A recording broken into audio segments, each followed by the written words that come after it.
Nuk është mirë me llogarit pasurinë tane pa pas nevojë. Për shembull, i merr parë ti numran. Në këshir kontën tane nuk të vjen kurrë veç kiçë me pa, më këshir ku janë tek janë. Nuk është mirë kjo. Është mirë me lan edhe me këshir veç kur të vjen. Kur të vjen, për shembull, e keni jetë me bani udhtim, e keni jetë me bledh diçka, hini llogarit e emrin a nuk emrin.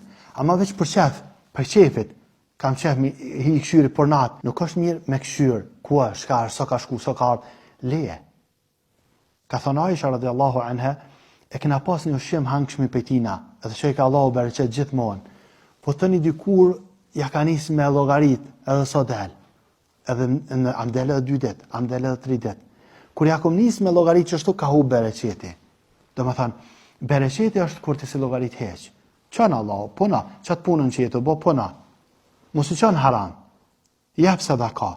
Qënë Allah, nuk i nevoj me llogarit të çdo natë, ku jam, sa jam, a me dhe njerë që ato të këshyri, kështu sa janë atje. Jo, veç kur të vynë, për shembull, don me bani udhtim, don me bledh diçka, don me dhënë sadaka, ka arë ku zeqatit, i llogarit, ama jo me llogarit për shef, për shkak se me llogarit për shef hub bereqeti i pasunisë. Allah na ruajt e na bëj prej muslimanëve të mirë.